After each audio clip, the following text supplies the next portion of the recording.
Hi friends, welcome to my channel. Latest updates and reviews కోసం మా ఛానల్ని subscribe చేసుకోండి. పక్కనే ఉన్న బెల్ సింబల్ని క్లిక్ చేసి ఆల్ ఆప్షన్ని సెలెక్ట్ చేసుకోండి. అప్పుడే మా మొబైల్ నుండి మీ మొబైల్ ఫోన్కి నోటిఫికేషన్స్ వచ్చేస్తాయి. ఒంటి నిండా దెబ్బలతో ఉన్న బాలుని ఇంటికి తీసుకువస్తారు. ఇక సత్యం చూడగానే ఏడుస్తాడు. ఏమైంది బాలు, ఏంటి దెబ్బలు, తాగి ఎక్కడైనా పడిపోయావా అని అనగానే, లేదు మామయ్య గారు, ఇవి పోలీసు దెబ్బలు అని జరిగిందంతా కూడా మీనా సత్యంతో చెప్పడంతో సత్యం చాలా బాధపడతాడు. అదేంట్రా, అలా ఎలా జరిగింది, పోలీసులు ఆ మాత్రం అర్థం చేసుకోలేదా అని అంటే, ఇంతలోపు మనోజ్ ఇంకా అలాగే ప్రభావతి ఇద్దరు చాలా సంతోషపడిపోతారు.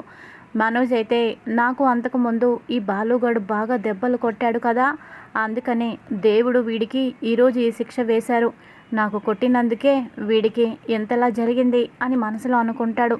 ప్రభావతి మాత్రం మామూలుగా ఉంటుంది.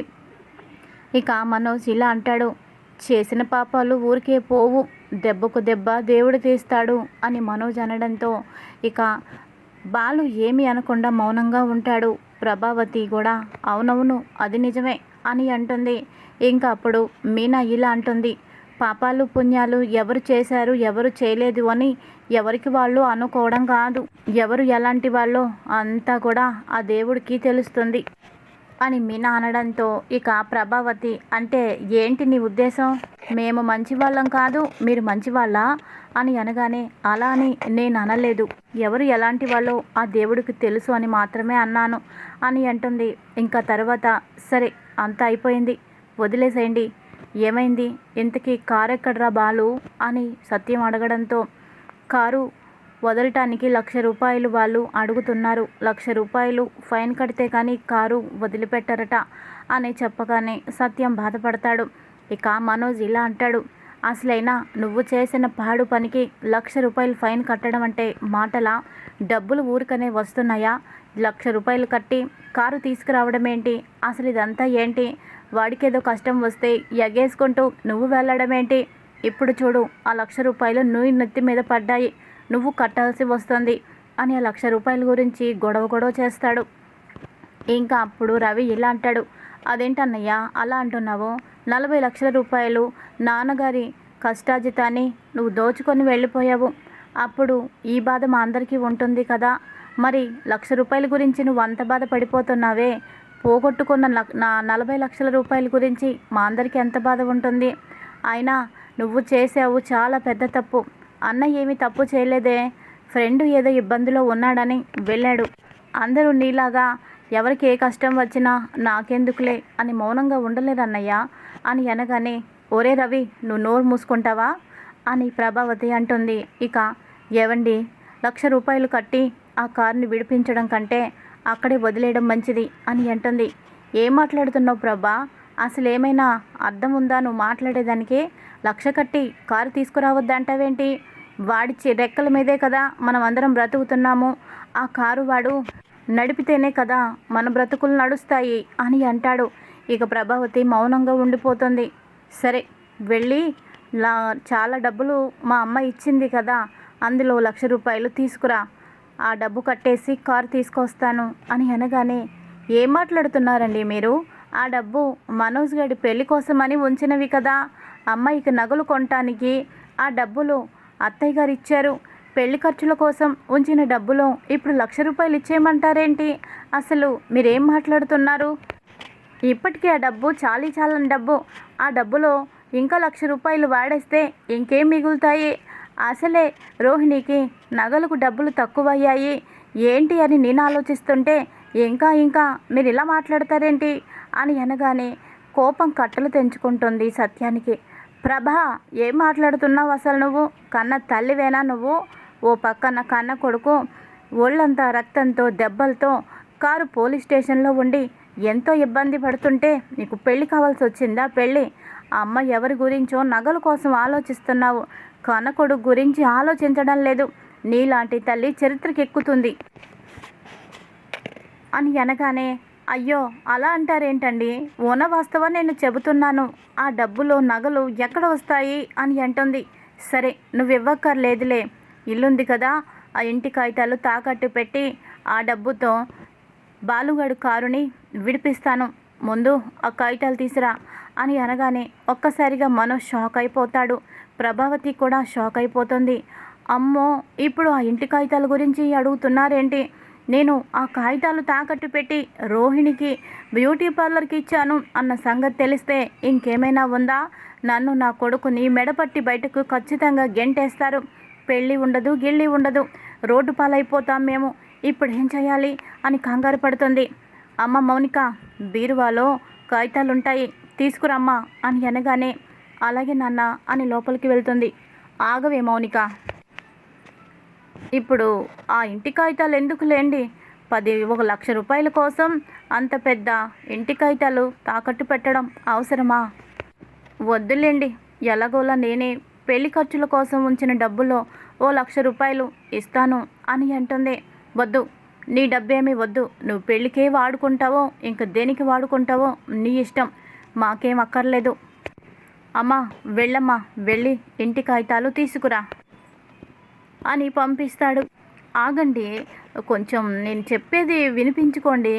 ఇప్పుడు ఇంటి కాగితాలు అంత అవసరం ఏముంది చెప్పండి?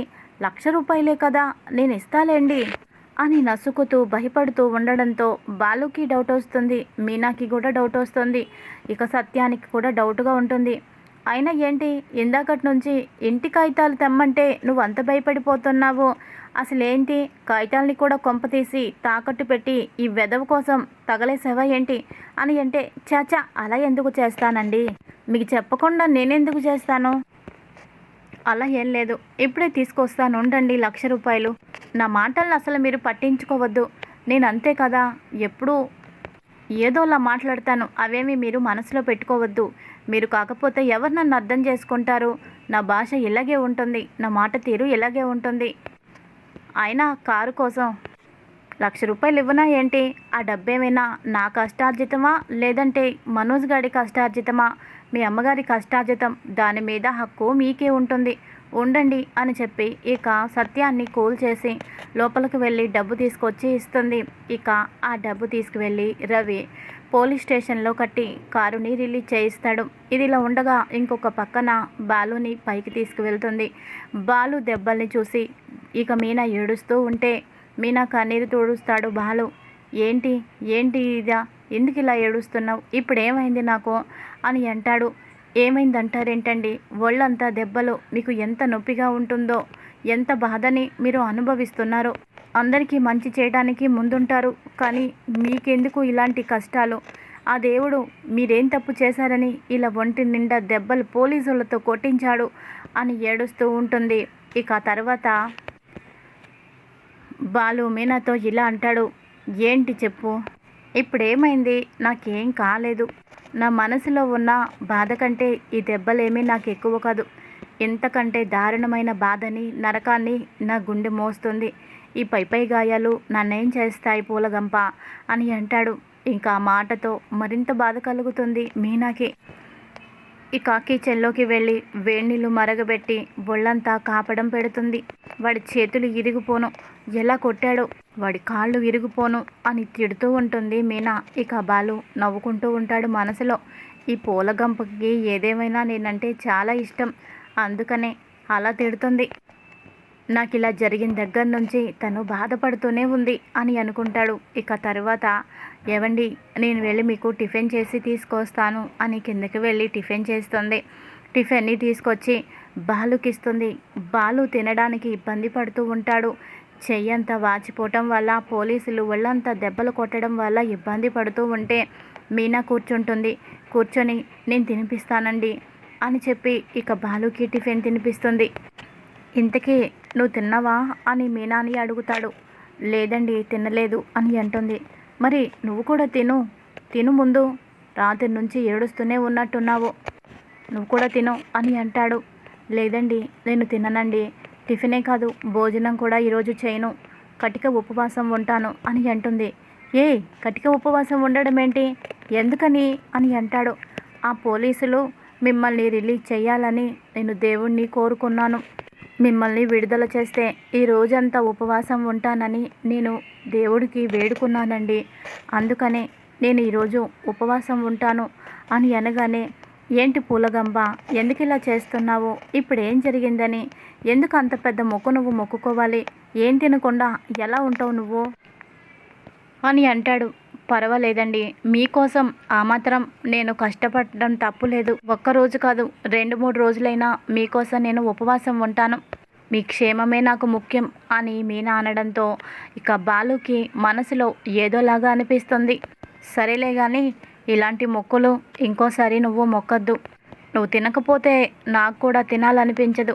ఇంకొకసారి ఇలా అయితే చేయొద్దు.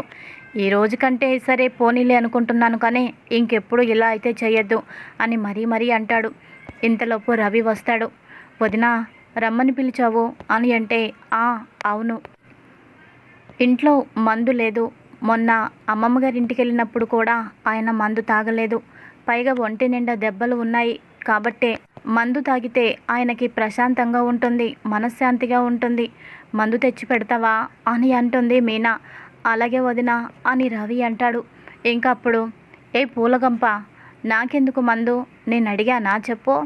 ఓయ్, నువ్వెళ్ళరా ఇక్కడి నుంచి అని రవిని పంపించేస్తూ ఉంటే, అయ్యో అన్నయ్య, నీకు చాలా ఇష్టం కదన్నయ్య, పైగా ఒళ్ళంతా నొప్పులుగా ఉన్నాయి, నీకు ఇబ్బందిగా ఉంటుంది, నువ్వు పైగా మందుకి అలవాటు పడ్డావు కదా, ఇలాంటి పరిస్థితుల్లో కొంచెం తాగడంలో తప్పు లేదులే అన్నయ్య అని అంటే, అదేం కాదు, ఇక్కడి నుంచి వెళ్ళు నువ్వు అని బలవంతంగా పంపించేస్తాడు. మీనా అంటుంది, ఏమైందండి, మీరు చేసే పనే కదా, ఇప్పుడు ఎందుకు రవిని పంపించేశారు అని అడుగుతుంది. అలా కాదు, నేను కూడా ఈ రోజంతా మందు తాగను అని అంటాడు. ఈరోజు ఏమైందండి, మీరెందుకు తాగరు, మీరు కూడా మీకోసం మొక్కుకున్నారా అని అంటుంది. నాకోసం నేను మొక్కుకోలేదు. ఆ రోజు నువ్వు చెరువులో పడిపోయినప్పుడు నాకు చాలా బాధ అనిపించింది. ఎప్పుడు నేను ఏది దేవుడికి కోరుకోను, అలాంటిది ఆ సమయంలో నీ ప్రాణాలకేమీ ప్రమాదం కాకూడదని, నువ్వు క్షేమంగా ఉండాలి అని, నీ యోగక్షేమాలను ఆలోచించి ఆ రోజు నేను దేవుడికి మొక్కుకున్నాను. నీకేం కాకుండా ఉంటే ఓ 2 రోజులు పూర్తిగా నేను మందు తాగను అని ఒట్టేసుకున్నాను అని అంటాడు. ఇంకా మాటతో మీనా కూడా కన్నీరు పెట్టుకొని బాలుని వాటేసుకుంటుంది. బాలు కూడా మీనాని హక్ చేసుకుంటాడు. ఇద్దరికి ఒకరంటే ఒకరికి ఎంత ప్రేమో వాళ్ళని చూస్తే అర్థమైపోతుంది.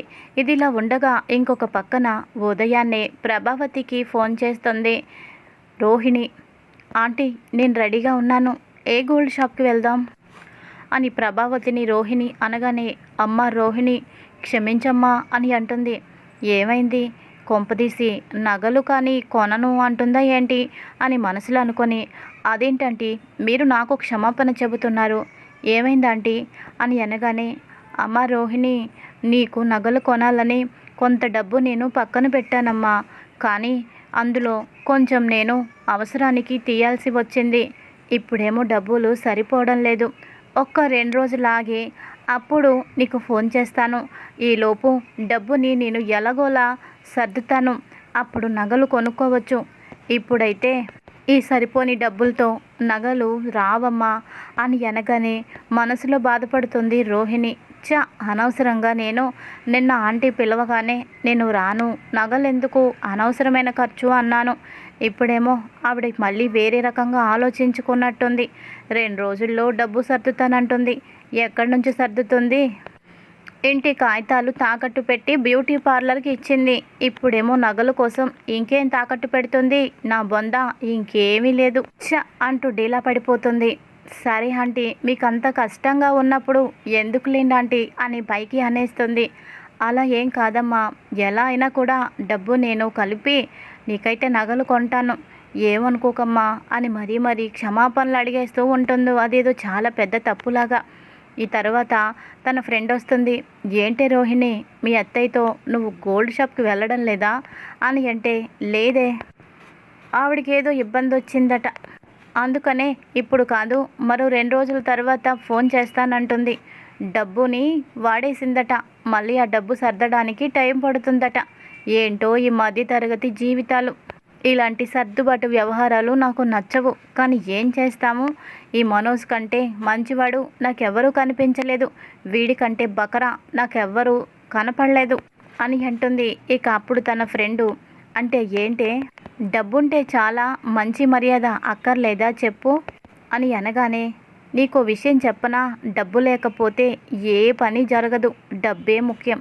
అంతెందుకు, ఓ మనిషి చనిపోతే ఆ మనిషిని బూడిద చేయటానికి కూడా డబ్బే కావాలి. పుట్టిన దగ్గర నుంచి చచ్చేదాకా డబ్బుతో సంబంధం లేకుండా ఏ క్షణము నడవదు. అది ఇంకా పాపం నీలాంటి పిచ్చి వాళ్ళు తెలుసుకోలేరు. ఏం చేస్తాం? ఆ డబ్బు లేకే కదా నేను, నా కొడుకు, నా తల్లి ఒక్కొక్కరం ఒక్కో దగ్గర ఉన్నాము. అది ఉంటే నేనెందుకు ఇలా ఉంటాను అని లెక్చర్ ఇస్తుంది తన ఫ్రెండ్కి. ఇది ఈరోజు ఎపిసోడ్. మరి తర్వాత ఏం జరగబోతోంది రాబోయే ఎపిసోడ్స్లో తెలుసుకుందాం. Thanks for watching.